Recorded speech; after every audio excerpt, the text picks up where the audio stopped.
Ladies and gentlemen, Six Fig Stock Trader here from YouTube. In today's video, we're going to be talking about internet computer. Let's go!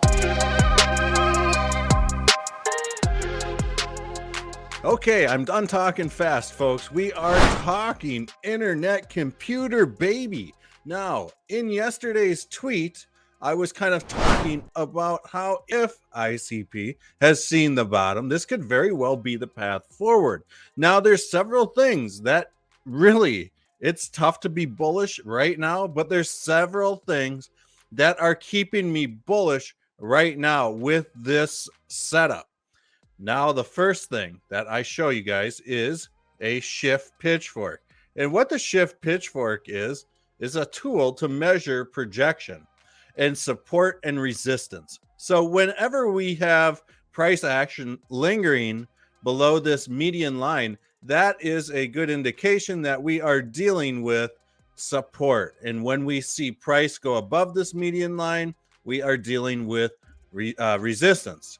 So anything up here is going to be resistance. Anything down here is going to be support theoretically. Now you can kind of see how price action is really kind of wiggling its way up to the edge of this thing. And it might have, it's getting ready. It's getting very close to possibly breaking through this. Now it's going to be interesting to see if maybe ICP hops back up into this channel. But we did have somewhat of a little scare this morning with Bitcoin, things like that, shaking the tree once again. But we do have this $5.80, $6 level that we hit back in April, or excuse me, mid-May. That is kind of serving as our low point right now. One other thing that I want to just show you guys here, and this is another thing that keeps me super bullish on internet computer, is the fact that we really do have a very nice falling wedge still. I mean, still, folks, we've got this really nice falling wedge.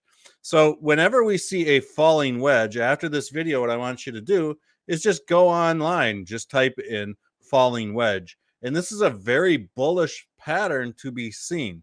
So when we start to see these falling wedges occur and really start, I don't know, forming over, 6 to 8 to 12 months, that is a very good sign. And there are a few arguments that you could be making about this falling wedge as well. I mean, you could argue that the falling wedge extends something like this, which it very well possibly could. And we just, we won't know until we see this coin pop, which way things are really truly going to go. But right now we are just squeezing into the tip of this rising or this falling wedge. So this is a very good thing to see. Another thing, folks, is that we are going to pull up a Fibonacci channel and we are going to do a retracement. And so one thing that I'm kind of looking for here are some solid data points to attach this Fibonacci channel to. Right here seems to be like a solid data point, right here as well. And down here seems to be a decent data point as well. Now, when I throw up an inverse Fibonacci channel, I'm looking for a few things right out of the gate. Primarily, the number one thing that I'm looking for is that price action is playing along with the channel. I'm looking for instances where it has bounced off channels, things like that, basically has obeyed this channel. So, I mean, we can kind of see there is a ton of instances where it has obeyed this channel. Now, when we throw this into logarithmic mode, we can see that price action is still well within this channel. In fact, it has come down to the 786 and back to the 100% level. So whenever we start to see prices retrace down to like the 786, things like that, I get really bullish just off that alone. So it is what it is. We are in this fantastic falling wedge squeeze at the moment.